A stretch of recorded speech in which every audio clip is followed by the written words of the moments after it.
So another way of manipulating people in the epistemic environment for political advantage is to use socially coercive tactics to intimidate and punish and deplatform people who, for whatever reason, politically you want to dominate. Now, one way to do that is, the old-fashioned way. You execute them or throw them in jail, burn them at the stake, send them to Siberia. You don't need to do that, it turns out. It turns out that social media gives you an extremely efficient way in a very short period of time to cause really very severe social consequences to virtually anybody. If you organize a campaign against them, you can often get them fired, or at least put their livelihood in doubt.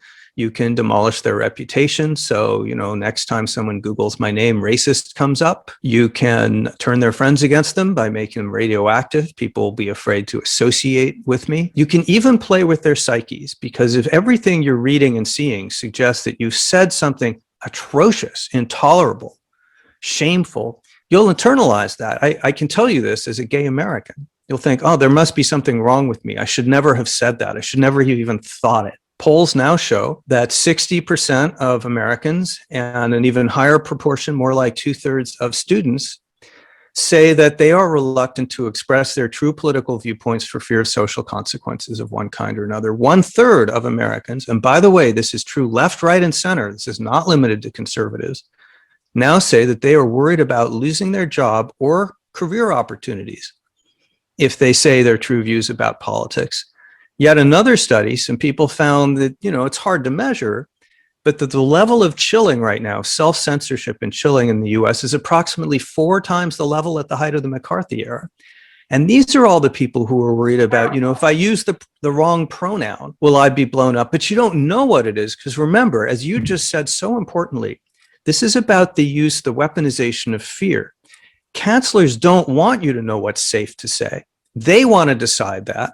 So at any given moment, they can blow you up about anything. And the point here is to make you so demoralized that you'll just shut up. I love what you just said.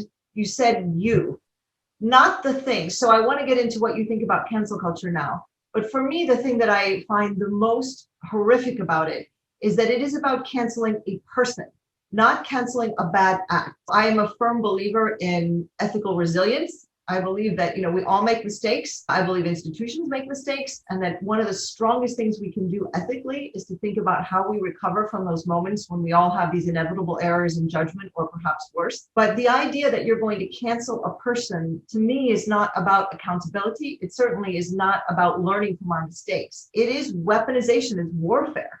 It's epistemic warfare.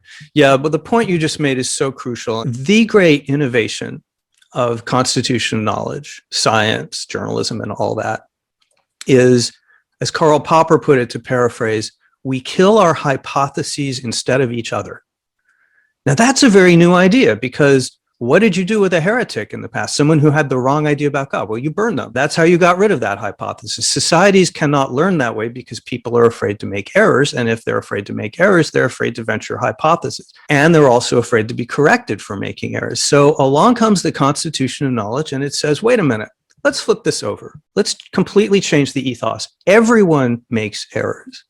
Those are going to be the raw material for knowledge, because we're going to set all of society, people and institutions, to work hunting for each other's errors. And guess what happens to you if you're in error? You're not taken out and shot. You lose the argument. And that's it. You get to try again and again and again. Advancing the debate and advancing the pursuit of knowledge. Yeah. And the reason this vaccine is in my arm right here is not that science is better at avoiding errors, or scientists, than other humans.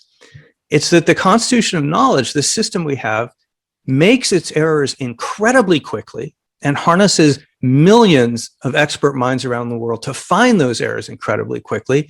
It can go through whole haystacks in a matter of hours to find the needles of truth inside them. It's astonishing, but it all rests on the ethic that you just mentioned, which is we punish our errors instead of each other. So canceling flips that, and it says, no, one error, you're out.